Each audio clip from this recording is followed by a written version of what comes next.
Isabelle, Allô José, ça va? ça va super bien, toi? Bienvenue tout le Super bien. monde. Bonjour tout le Oui, monde. bienvenue tout le monde à Neurojazette pour un 5e épisode déjà. Déjà. Déjà, on est déjà rendu là. Et aujourd'hui, on avait pensé vous faire un cadeau de Noël Oui, on aime avec ça un donner des invité. cadeaux. Oui, c'est ça. On est très généreuse. Surtout nos invités qui sont très généreux. On a décidé d'inviter quelqu'un qui change la vie des personnes issues de la neurodiversité, Oui. des gens comme Isabelle et moi, et comme les auditeurs, probablement. Alors, mais avant de vous parler et de vous présenter notre invité aujourd'hui, on va parler des aristopathes. Hein, Isabelle, Oui. on donne un petit peu d'antenne aux aristopathes. Ce ne sont pas nos commanditaires. On le fait, on veut aider à la hauteur de nos moyens cet organisme-là qui vient en aide aux chats et aux chiens errants et malades. Oui. Donc, ils sauvent des vies. Et je vous rappelle, comme à chaque fois, que c'est possible de donner un tout petit montant mensuellement. Et ça assure d'avoir des fonds toujours disponibles pour sauver des vies, justement. Donc, plus il y a Oui. de gens qui vont donner, plus il y a de vies qui seront sauvées. Absolument. On les aime, les petits chats et les petits chiens. On les aime Oui, tous. oui, c'est ça, on les aime beaucoup. Alors, ceci étant dit, je fais entrer notre invité. Je vous le présente, Martin Prévost de NeuroPlus. Bonjour, Martin. Bonjour Bonjour, Martin. bonjour. Ça va bien? Merci, vous. Oui, Très, très bien. super bien. Alors, Martin, je vais tout commencer par mettre des petits Oh. messages Ben oui. qui glissent sur l'écran, sous notre écran, pour parler de NeuroPlus, qui œuvre justement pour l'employabilité des personnes issues de la neurodiversité. Et toi, Martin, c'est quoi ton rôle chez NeuroPlus?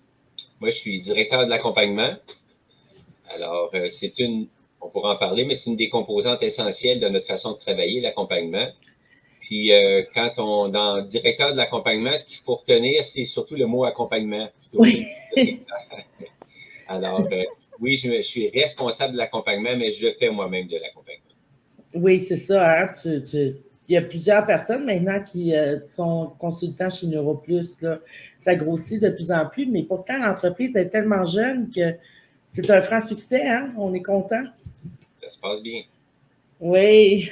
Alors, comment ça se passe, Martin, quand quelqu'un comme moi ou Isabelle, on est autiste? Comment ça se passe si on cherche du travail? Ça ne fonctionne jamais. On parle de nos emplois, puis là, on entend parler de vous. On fait appel à toi. À qui on fait appel en premier? Ben, en fait, ce qui est assez facile, c'est d'aller sur notre site, neuroplus.org. Et Oui. puis, de s'inscrire, c'est assez facile de trouver. Là, inscrivez-vous, on va sur la page emploi ou ailleurs. Donc, on s'inscrit. Il y a un petit questionnaire à remplir. Et puis, à partir de là, ben, la personne est contactée. Habituellement par mon collègue Bruno Vicaire, qui est le directeur du recrutement. Alors, OK. mais nos coordonnées sont sur le site, les coordonnées des 3 cofondateurs. Mais effectivement, c'est plus Bruno qui s'occupe des premières étapes au niveau du recrutement. OK. Puis, avant d'aller plus loin, je veux juste distinguer une chose ici. Nous, c'est un processus de recrutement qu'on appelle et non pas un processus de sélection. Ah, C'est quoi la bien. différence? La différence, c'est que, par exemple, un processus de sélection, on va dire, il y a des critères, il y a comme une note de passage, puis si tu atteins la note de passage, tu es accepté. Ben, nous autres, on essaie d'être plus inclusif que ça. Donc, l'idée, c'est de dire, on s'adresse à des personnes. Bon, José, tu as parlé de personnes issues de la neurodiversité. Maintenant, nous, on a tendance à parler des personnes neurodivergentes ou neuroatypiques, parce qu'en réalité, la neurodiversité nous inclut tous. Oui, c'est Donc, vrai, tu as raison. on essaie d'aller plus avec ce vocabulaire-là, mais bon, on se comprend. Alors, nous, au fond, les gens qu'on va accueillir chez nous, ce sont des gens qui se considèrent neuroatypiques. Des fois, ils n'auront pas été déclarés formellement avec un diagnostic, soit il y a un TDAH ou de l'autisme ou une douance, mais ils se considèrent comme ça et ils rencontrent des difficultés à s'intégrer sur le marché du travail ou à s'y maintenir ou à avoir un emploi qui leur convienne bien, donc à être heureux au travail. Donc, la démarche, c'est de s'inscrire sur le site ou de téléphoner, c'est correct.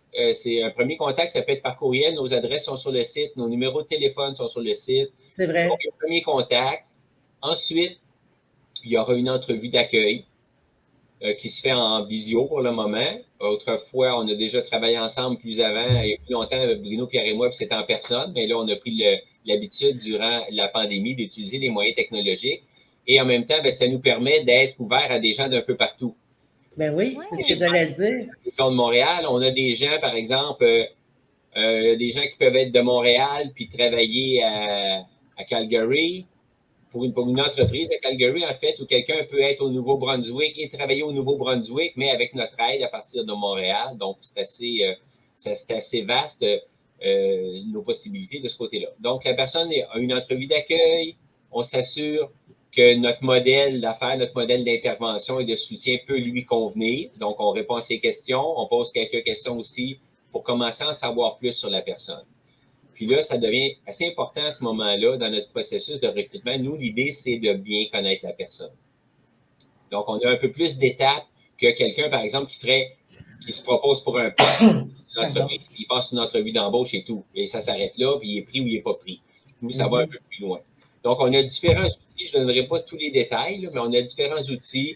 Puis selon le profil des gens, et on va utiliser certains outils ou d'autres. Par exemple, des gens qui sont en technologie de l'information, bien, on a un autre questionnaire en ligne qui est juste pour ça.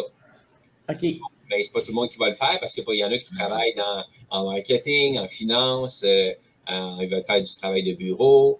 Bon, à ce moment-là, ils n'auront pas besoin de passer des tests comme ça.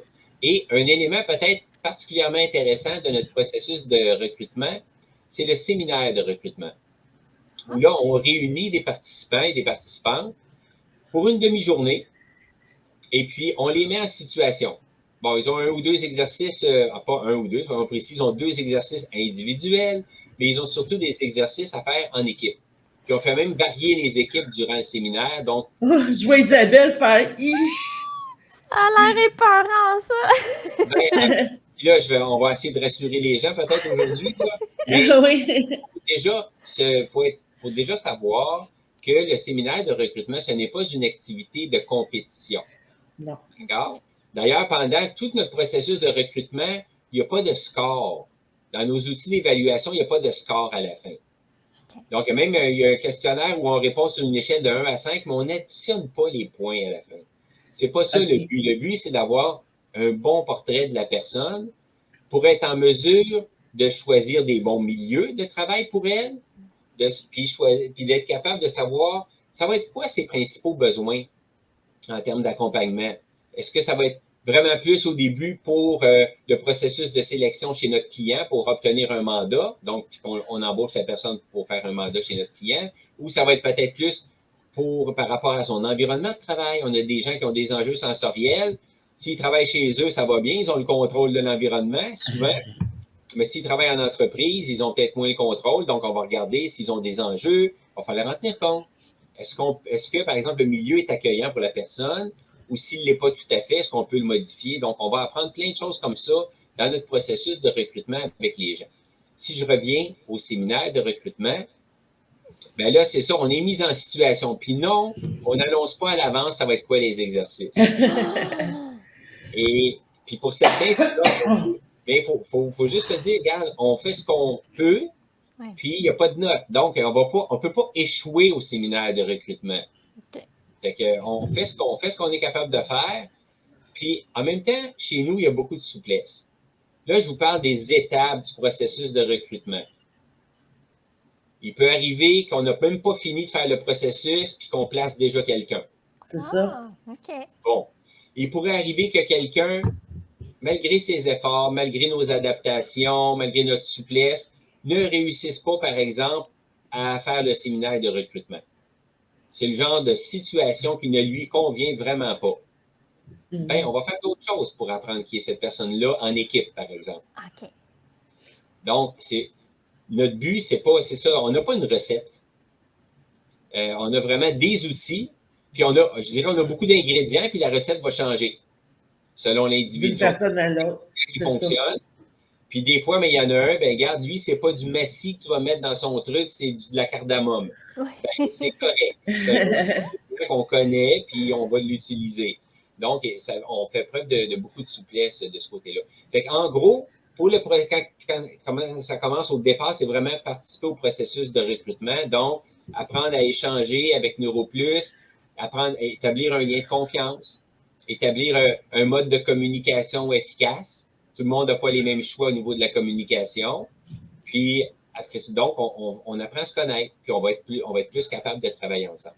Dans le fond, ça devient, vous devenez des alliés de la personne neurodivergente pour qu'elle puisse réussir. Exactement. Puis la particularité quand même chez nous, c'est que nous, bon, on n'a pas défini le modèle d'affaires tantôt, mais nous, en fait, on recrute des gens, puis on leur cherche des mandats qui correspondent à leurs compétences, bien sûr, et à leurs intérêts, et à leurs forces et leurs besoins particuliers. Puis quand on en trouve un mandat, ben, on embauche la personne, puis on la fait travailler pour notre client, donc l'entreprise chez qui on a trouvé le mandat. Oui. Et notre rôle est double. C'est-à-dire qu'il existe ailleurs, par exemple, dans le réseau communautaire, entre autres, tout un réseau d'organismes d'employabilité, dont plusieurs s'intéressent, entre autres, aux personnes neuroatypiques aussi. Bon, ben, ils ont un rôle un peu différent. Eux autres, je viens de ce réseau-là. J'ai travaillé très longtemps. C'est vrai. Alors, ben, on place les gens chez des employeurs. Donc, l'organisme ne devient pas l'employeur de la personne. Non, c'est ça. C'est un organisme, une ressource, où il y a une forme de relation d'aide au niveau de l'employabilité pour aider à trouver du travail et à le garder. Fait que l'objectif de ces organismes-là est le même que le nôtre. Favoriser la carrière des personnes neuroatypiques. Par contre, nous, on les embauche. On a un double rôle. On est un organisme d'employabilité.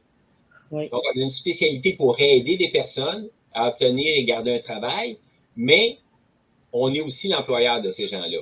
C'est ça. Donc, il y a une beauté là-dedans, c'est qu'en étant l'employeur, ben, on s'assure de contrôler un peu plus une partie du processus.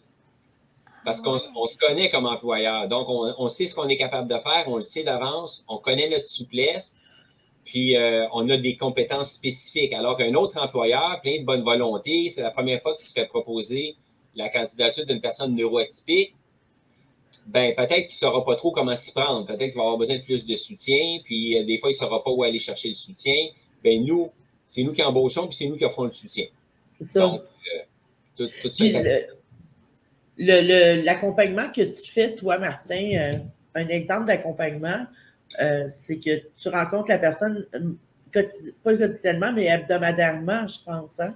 Oui, ben c'est ça. D'ailleurs, ça aussi, c'est souple, mais oui, on se donne des petites bases quand même. Quand, par exemple, on embauche quelqu'un pour un mandat chez un de nos clients, ben là, il y a tout un soutien qui est là. Il y en avait d'ailleurs avant qu'il commence chez le client, c'est-à-dire qu'on a, pour le processus de sélection du client qui va choisir notre candidat, parce que des fois, on a plusieurs candidats pour un même poste d'ailleurs, candidat ou candidate. Bon, ben là, il y a un processus où on va préparer notre client à faire une entrevue plus inclusive.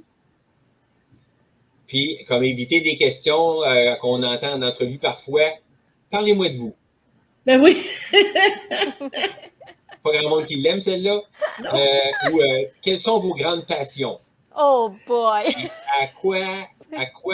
Comment peut-on bien évaluer la réponse à cette question-là dans une entrevue d'embauche?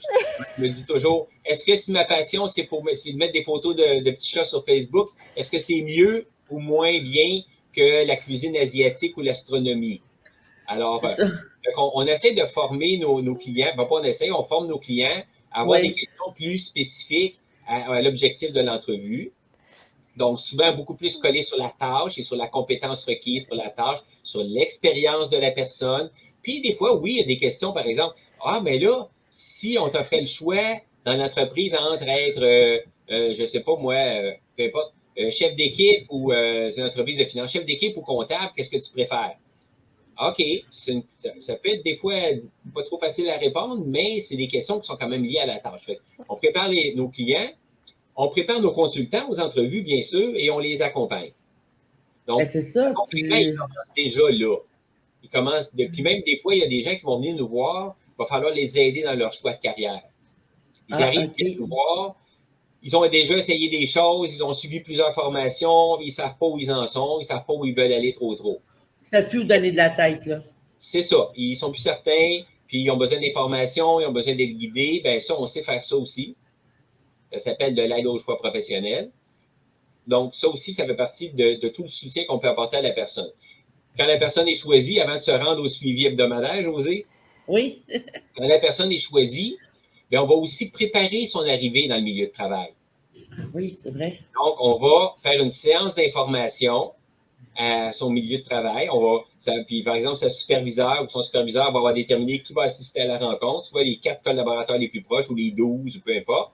Mhm. Puis, on va présenter, au fond, dans cette séance-là, habituellement, parce qu'il peut y avoir des variantes, selon aussi les préférences de la travailleuse ou du travailleur, on va présenter de l'information sur la condition qui caractérise la personne. Par exemple, la personne est autiste. Bon, Oui. on va parler de l'autisme en général. On va bien dire que ce n'est pas l'autisme de cette personne-là se manifeste comme ça, mais de l'autisme en général. On va parler de NeuroPlus pour que les gens comprennent pourquoi est-ce qu'on fait de l'accompagnement et à quoi ça va ressembler. Et on va finir en présentant un petit portrait de la personne. C'est ça. Donc, ce portrait-là, avec quoi on a pu le faire, avec tout notre processus de recrutement, on a recueilli l'information. Et là, ben, au fond, on reprend les propos et les informations de la personne et on en fait quelques énoncés, une dizaine d'énoncés, par exemple, qui vont parler des forces de la personne.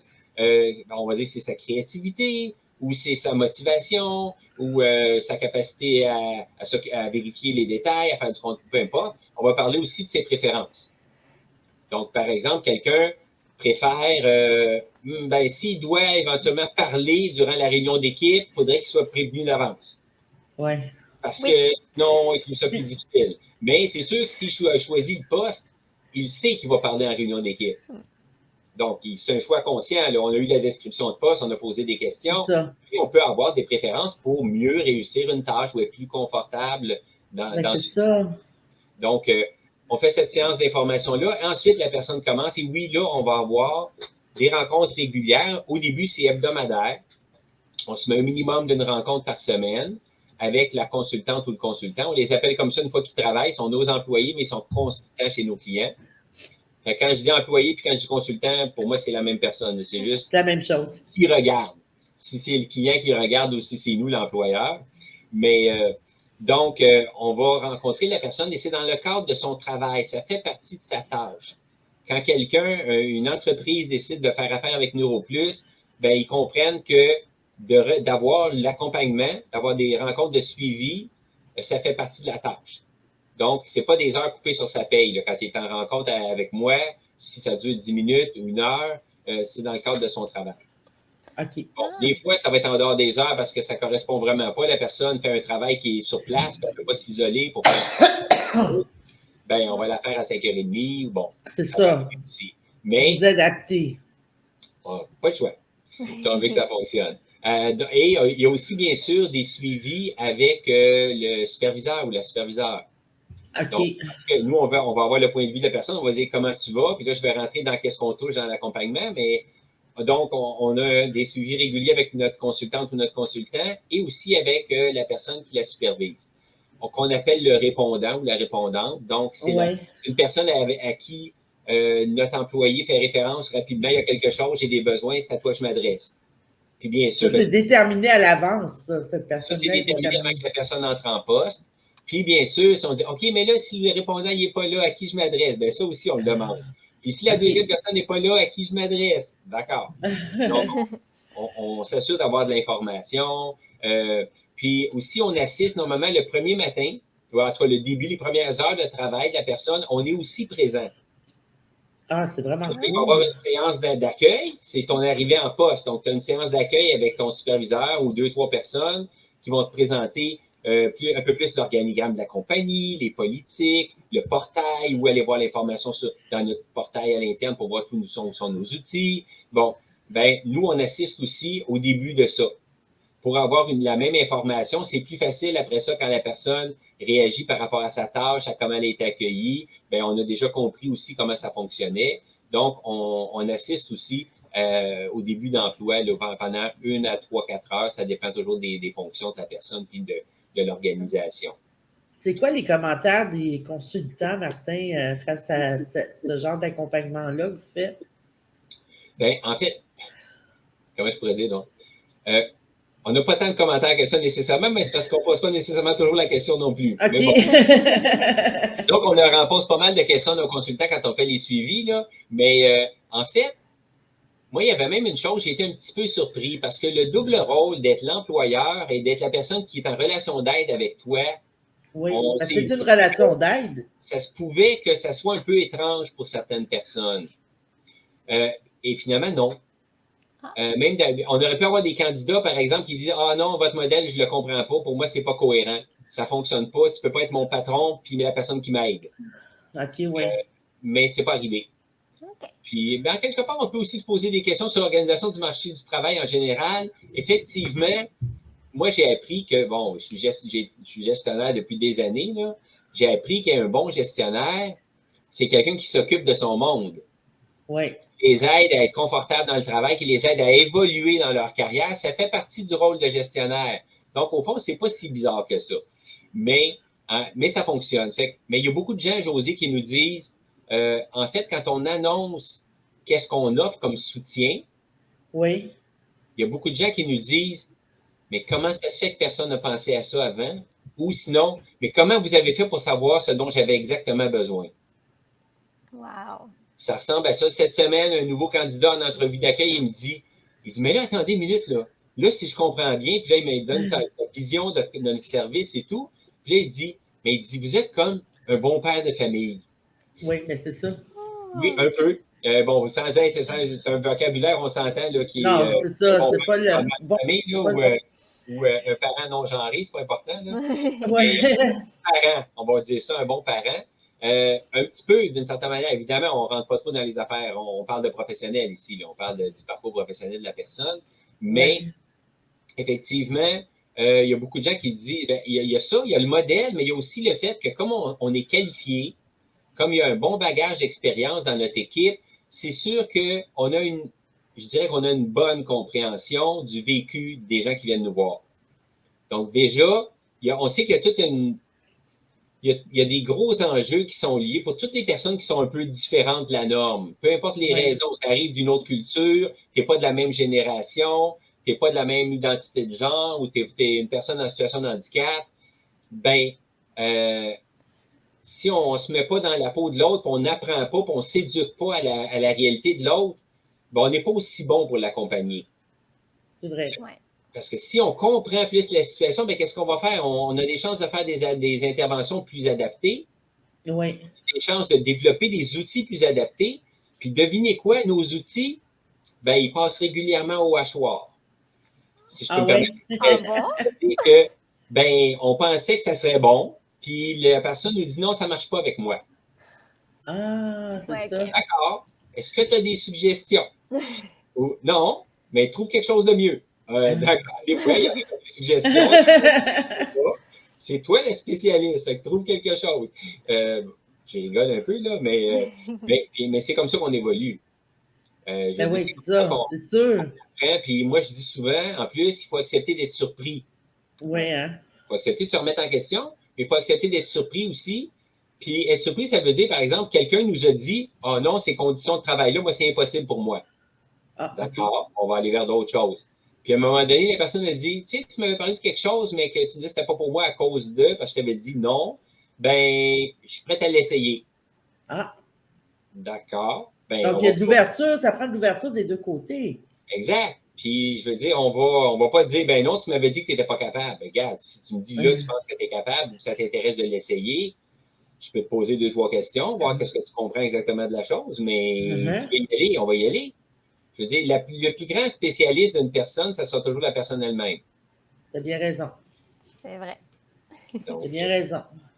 Et je vais poursuivre. À moins que tu aies une question, José. Ben, j'ai une question, oui. Vous faites aussi, si je ne m'abuse, de la formation en entreprise? En effet, on a une offre de service concernant, je dirais, de façon générale, ce qui touche pas mal l'inclusion sur le plan professionnel. Donc, par exemple, il y a des entreprises qui nous ont demandé de la formation sur l'entrevue inclusive. Bon, tantôt, j'en ai parlé, qu'on préparait les gens à le faire, mais ça, c'est quand il y a quelqu'un de chez nous, bien là, on va leur offrir. Mais s'ils ne sont pas clients chez nous, ils peuvent être clients juste pour de la formation. S'ils ne prennent pas un consultant ou une consultante, ils peuvent acheter de la formation. On a eu des demandes pour l'entrevue inclusive, on a eu des demandes sur comment créer un poste de façon inclusive ou comment afficher un poste de façon inclusive aussi. Intéressant, ça. C'est des exemples. Donc, on peut aussi offrir un service d'analyse. Quelqu'un met sur pied une politique d'équité, diversité, inclusion, par exemple. Il s'essaye comment? Ben, on peut offrir un service d'analyse et de conseil, de dire, ben, écoutez, ça, on pense que oui, c'est bon, ça, c'est moins bon. Parce que l'inclusion, là, c'est un grand mot qui veut dire beaucoup de choses, à mon sens, mais on le voit de plus en plus. On a juste à se promener sur LinkedIn. On voit beaucoup de gens qui travaillent pour l'inclusion puis qui promeuvent l'inclusion en entreprise. Oui, tout à fait. Puis moi, il y a quelque chose, je vais peut-être juste m'en profiter pour passer un petit message éditorial. Vas-y donc.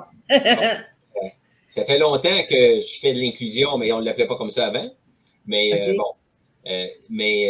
c'est qu'au fond, il y a des façons de regarder les choses. Puis ce qu'on voit beaucoup, il y a beaucoup d'entreprises qui créent un département diversité, équité, diversité, inclusion. Oui. D'accord, peu importe dans quel ordre, là. Mais ils créent un service pour ça. Ils créent un service à part. OK. Il n'est pas inclus. À part des ressources humaines. Une équipe de ressources humaines qui devrait s'occuper de l'équité, la diversité et l'inclusion. Ça ne devrait pas être un service à part. Mais non. C'est comme si tu dis dans l'entreprise, ils vendent des camions, puis ils font le service après-vente, puis ils font la mécanique. Ben, OK, la mécanique, le vendeur ne fait pas la mécanique. C'est correct, c'est des choses distinctes. Mais en entreprise, l'inclusion, ça concerne tout le monde. C'est ça. L'inclusion, c'est d'être ouvert à l'ensemble des personnes qui pourraient venir enrichir notre force de travail. C'est ça l'inclusion. Mais si tu dis, on va faire un département de l'inclusion, qu'est-ce que ça fait? Ça fait dire aux autres personnes dans l'entreprise que c'est leur responsabilité de faire de l'inclusion. Ah oui, c'est ça. C'est pas la nôtre. On ne s'inclut pas là-dedans. Le camionnage, l'entreprise de vendeurs, de fabricants de camions, si on parle d'inclusion, ça va concerner autant la personne qui est au service après-vente que les vendeurs, que les comptables, que les mécaniciens, et bon, ainsi de suite. Ça concerne tout le monde, l'inclusion. Puis, il faut que ça soit en amont. Il faut y penser avant. Si on parle, par exemple, d'accessibilité universelle, bien, il faut la penser d'avance. Ça a commencé l'accessibilité universelle avec l'architecture. On s'est dit qu'il faut que les bâtiments soient accessibles à tout le monde. C'est ça. Donc, on les a fait au ras du sol, ou on a mis des ascenseurs, ou on a mis une rampe d'accès en construisant l'édifice, plutôt que d'ajouter des choses à la fin. Mais justement, les édifices inclusifs, pensés comme ça, rarement, il y a une rampe d'accès. La rampe d'accès, c'est une compensation pour quelque chose qu'on avait pensé avant. Tant mieux qu'on en mette une. Il faut en mettre si on n'en a pas. Mais l'accessibilité universelle, ça veut dire, quand je disais tantôt, une création de poste inclusive, ça veut dire quand tu crées ton poste, pense que tu pourrais avoir toutes sortes de monde intéressés à l'occuper ce poste-là. Donc, si tu utilises un jargon super compliqué pour parler du poste, bien, tu vas éliminer les gens qui ont une moins bonne littératie. Mais ils sont peut-être capables de faire le poste. Si le jargon est super compliqué, tu viens de perdre ceux qui ne sont pas à l'aise avec le jargon. Si tu as une façon de présenter tes choses en disant une entreprise dynamique, innovante, une start-up, blablabla, bien là, il y a des gens, selon le vocabulaire qu'ils utilisent, puis tu dis viens te joindre à notre équipe flyer. Là, ça leur tente moins. Parce que notre discours, notre façon de présenter les choses est limitatif. Là, si tu cherches à atteindre des gens en particulier, ben, ils ne visent pas tout le monde, à moins d'avoir des multi-campagnes de recrutement. C'est ça. On pourrait avoir une façon d'attirer les gens expérimentés, d'attirer les nouveaux arrivants, d'attirer les jeunes, d'attirer les femmes dans les métiers non traditionnels, mais il faudrait toutes les faire. Moi, le Martin, là, j'ai vu l'année passée passer sur les réseaux sociaux une annonce d'une compagnie de communication qui ne voulait pas de vieux. C'est grave, là. C'est grave. C'est très grave, c'est de l'agisme, là. Exact. Donc, quand on parle d'inclusion, c'est ça, il faut penser autrement que de créer des équipes d'équité, diversité, inclusion à part.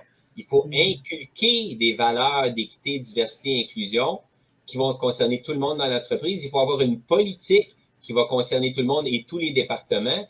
Malheureusement, on entend encore des choses dans les dernières années. Moi, j'ai été témoin de certaines choses qui m'ont assez surpris. dans des grandes organisations, entre autres publiques ou parapubliques, ils organisaient des colloques, puis là, ça se réunissait, puis des gens de divers horizons, les banques, les municipalités, les sociétés d'État. Puis là, ils regardaient comment on peut améliorer l'inclusion en emploi des personnes en situation de handicap. Il n'y avait pas de personnes en situation de handicap, là? Il y en avait rarement, c'est un fait. C'est peut-être pas la pire chose. La pire chose que j'entendais dans ces réunions-là, c'est OK, là, nous, on a travaillé sur quelque chose, puis j'étais fier. On a fait la liste des postes qui pouvaient être occupés par des personnes en situation de handicap. Mais quand tu fais tous ça, les postes... le reste, c'est la liste où tu as décidé que les gens en situation de handicap n'occuperaient pas ces emplois-là.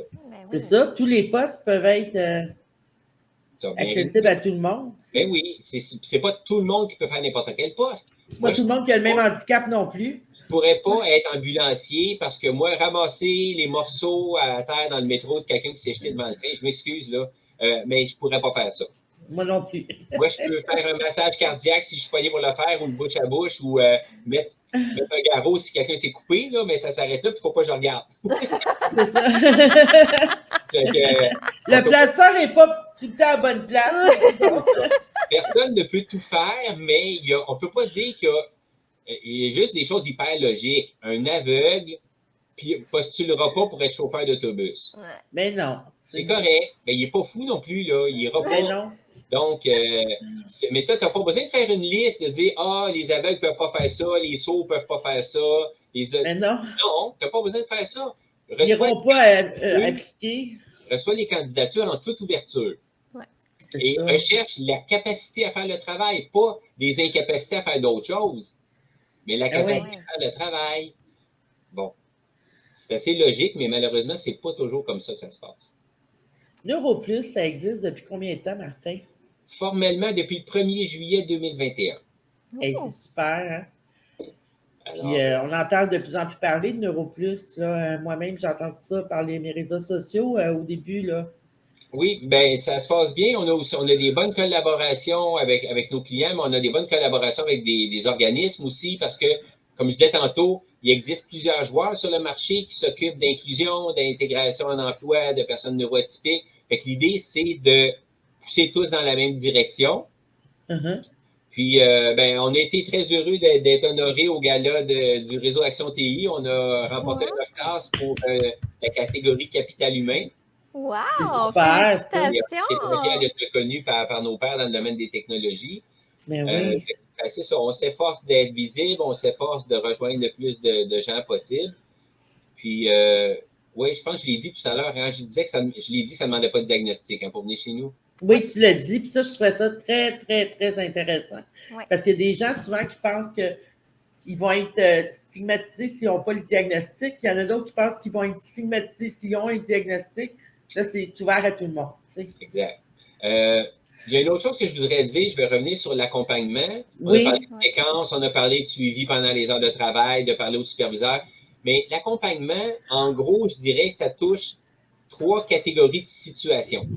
OK, vas-y. C'est-à-dire qu'il y a une situation au travail, puis là, l'accompagnement va impliquer mon intervention, par exemple, en milieu de travail ou avec des collègues ou superviseurs de la personne.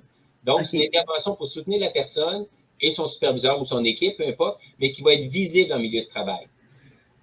Par exemple, si je reprends des directives qui ont été formulées qui n'apparaissent pas assez claires à la personne, puis moi, j'ai une compétence pour écrire des directives de façon plus claire, sans ambiguïté et tout, bien, je peux reprendre des directives, les réécrire puis les proposer. OK. Là, ça va être pour la personne, mais ça va être pour tous les autres qui peuvent en avoir besoin aussi. Ben oui. Mais on le voit en milieu de travail. Bon. Il peut y avoir des besoins qui concernent le travail, mais l'intervention ne sera pas visible au travail. Je donne un exemple d'une consultante qui travaillait sur place, c'était avant la pandémie. Je travaillais dans une autre organisation, mais je faisais grosso modo la même chose. Qui m'a demandé, puis elle m'a toujours vous voyez, elle dit, Monsieur Prévost, j'aimerais ça savoir, être capable de savoir quand une réunion est terminée. Ben, c'est vrai que, là, je pose la question, pourquoi tu me dis ça? Mais tout de suite, j'ai bien vu, regarde, des fois, les gens se mettent à parler de toutes sortes de choses en réunion. C'est ça. S'il n'y avait pas un ordre du jour, là, tu ne sais pas. Si tu finis, on est-tu juste dans le social, dans les conversations de... Est-ce que je peux m'en aller? Est-ce que je peux m'en aller? Comment je fais pour savoir, puis je ne veux pas commettre d'impair? Bon, ben, cette intervention-là, je l'ai faite avec elle, mais en dehors du travail. C'est J'ai ça. juste discuté avec elle, je lui ai fait un outil. Elle a consulté l'outil, elle a dit ça me convient parfaitement, c'est beau. Elle m'a aussi demandé à un moment donné savoir à qui dire vous et à qui dire tu au travail. Ah, OK. C'est Bon, intéressant. il y en a d'autres qui auraient besoin d'apprendre ça.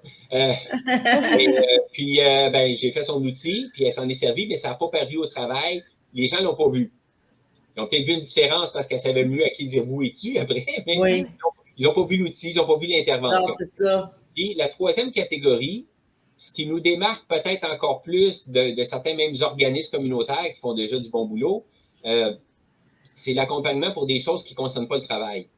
Ah, Par exemple, on avait un consultant, c'était la première fois qu'il devait faire une déclaration de revenus.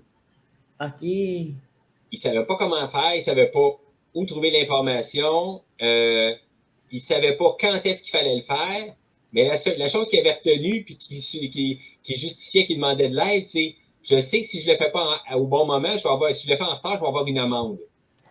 OK. Alors, ben là, il était stressé. on lui a trouvé les ressources, on l'a accompagné là-dedans. Voici, il y en a qu'on aide pour des demandes de permis de travail parce qu'ils arrivent de l'étranger. Il y en a qu'on va aider à se trouver un logement parce qu'ils ont. Comptable. Puis qu'ils n'ont pas de ressources. C'est sûr, quand ils ont les ressources, ben, on n'en entend pas parler. Puis en passant, je ne te l'ai pas dit, mais j'ai déménagé la semaine passée. Cool, t'es rendu où?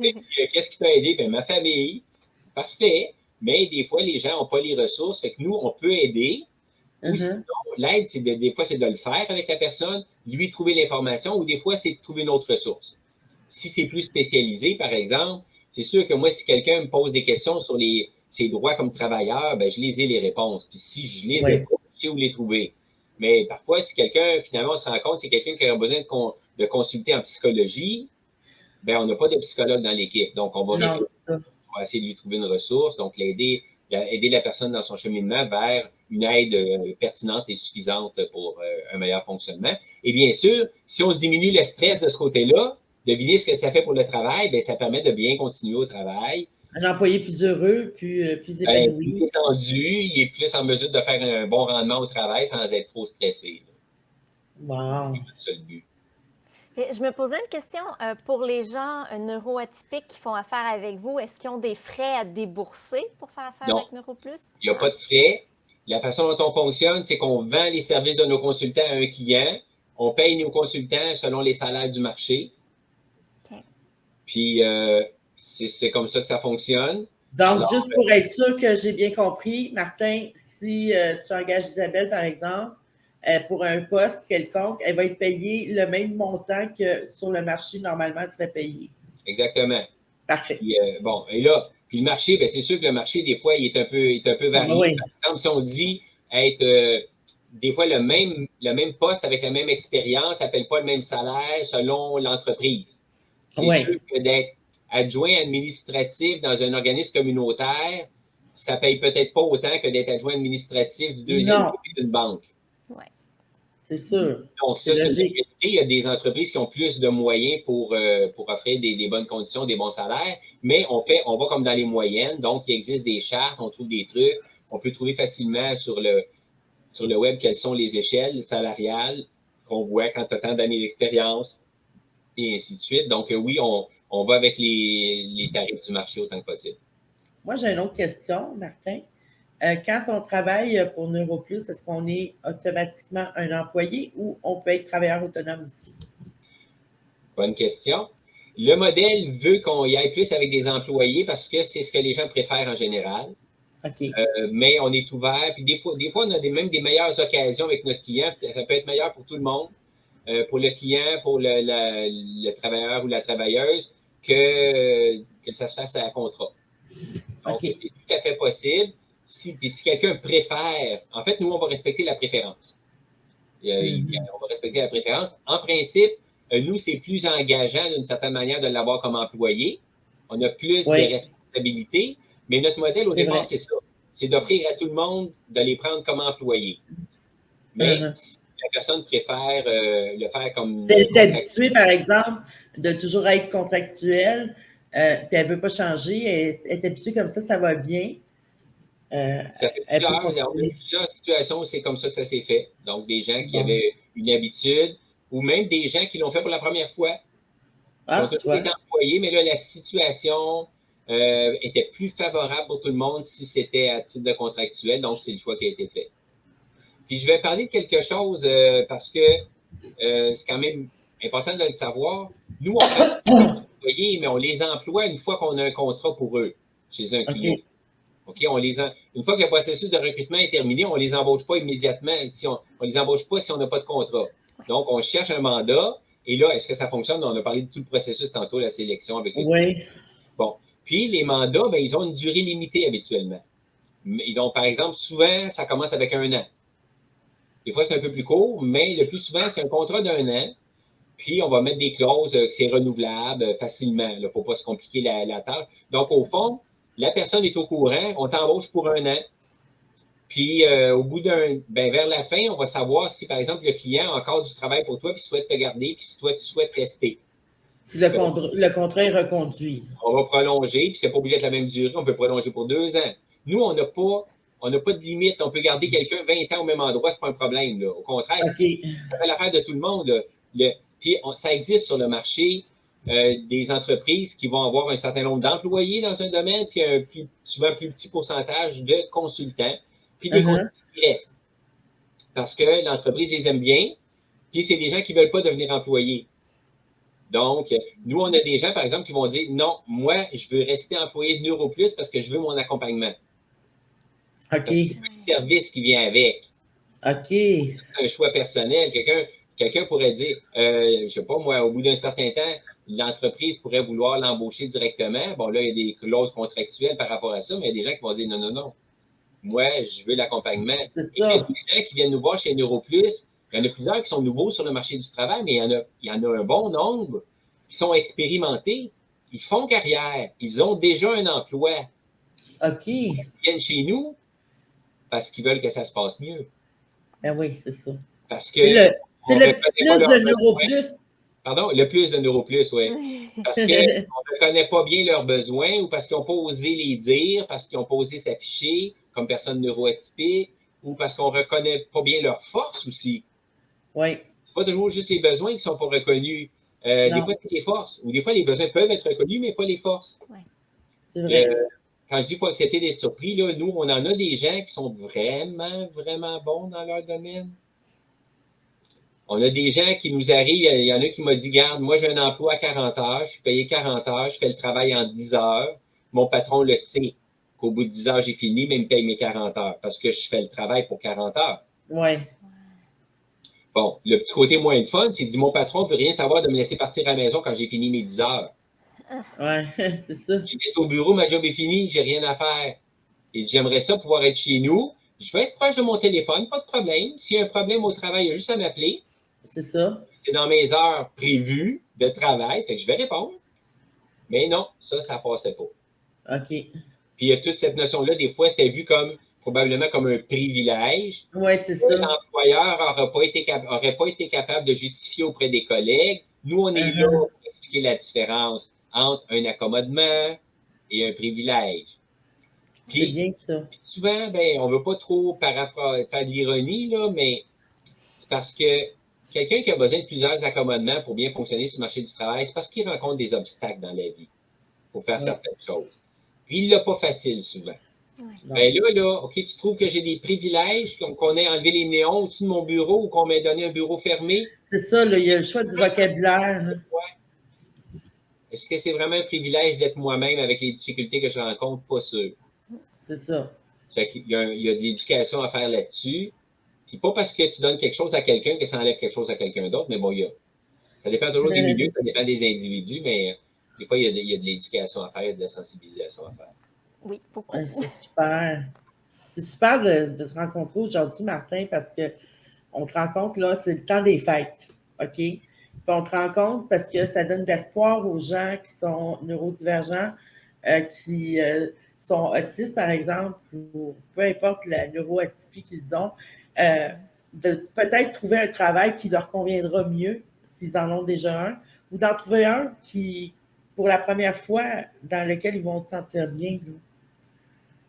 Je pense qu'il faut regarder les succès de nos consultantes et de nos consultants comme un peu comme des modèles, dans le sens et de l'espoir de façon générale, parce que, bien sûr, nous, on veut accueillir plein de gens chez nous, puis on veut les embaucher, puis leur trouver des beaux contrats et tout, mais juste pour certaines personnes d'apprendre que ça peut fonctionner, que oui, il y a des milieux de travail qui sont ouverts à faire des accommodements, qui sont ouverts à apporter des changements aussi, parce que, bon, puis il y en a juste de savoir ça, ça va leur donner plus de pep un peu ou d'encouragement pour aller le faire peut-être par eux-mêmes, peut-être sans nous, sans un organisme communautaire, mais de voir des réussites, de voir des modèles, c'est toujours bon.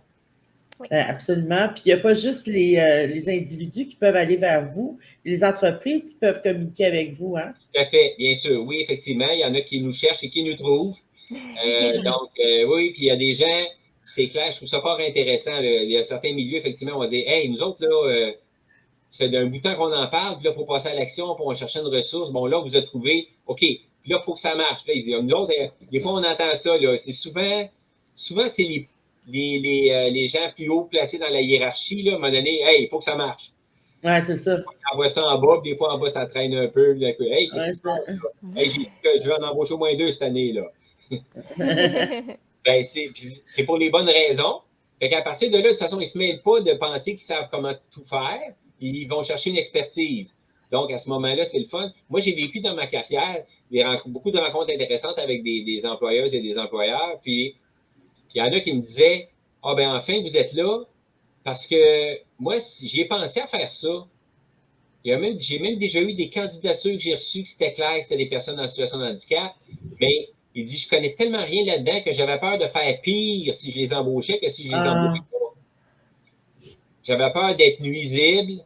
J'avais peur de les mettre en échec parce que je ne savais pas comment m'y prendre. Quand quelqu'un te tient ce discours-là, habituellement, si tu offres ton aide, il apprend. Mais c'est ça. Ça mérite d'être clair, tu sais. Je n'ai pas eu l'occasion. Non, je voulais le faire, mais je ne savais pas comment faire. Il avait peur de se tromper, dans le fond. Exact. C'est peut-être le cas de beaucoup d'employeurs, en fait. Ben oui. J'avoue, j'ai de la misère à le savoir. Je ne sais pas si c'est le cas tant que ça, mais peu importe. De toute façon, l'important, c'est que les employeurs finissent par trouver une réponse, puis qu'ils sachent qu'il existe des ressources. Bien sûr, quand les employeurs s'affichent aussi, nous, on en a des partenaires, que ça n'a pas été long. On a commencé à travailler ensemble, puis déjà sur LinkedIn, ils n'arrêtaient pas d'en parler, puis ils faisaient des références, puis tout ça. Fait que bravo, je veux dire, au fond, nos partenaires sont des modèles. Fait qu'autant, je disais tout à l'heure, les personnes neuroatypiques ont besoin de modèles de réussite, bien, les employeurs qui veulent être inclusifs ont besoin de modèles de réussite aussi. C'est vrai. Ben oui, absolument. Ouais. C'est super. Puis en terminant, Martin, tu dirais quoi comme mot de la fin, toi? Ben, je dirais, dans le doute, ne vous abstenez pas. Ça s'adresse autant aux personnes neuroatypiques qu'aux employeurs. Contactez-nous. On va voir quelle est votre situation. Dans une situation comme l'autre, que ce soit chercheur d'emploi ou employeur, on va voir quelle est votre situation, puis on va essayer de vous aider. Bien, c'est super, ça. Puis je pense que c'est un beau cadeau de Noël qu'on fait à nos auditeurs, hein, Isabelle? Absolument. Donner de l'espoir comme ça. Puis tu étais la personne idéale, Martin, pour qu'on jase avec toi aujourd'hui dans cet esprit d'espoir-là. Ça m'a fait bien plaisir, mesdames. Bien, merci à toi. Isabelle, on se revoit dans un autre épisode. Puis,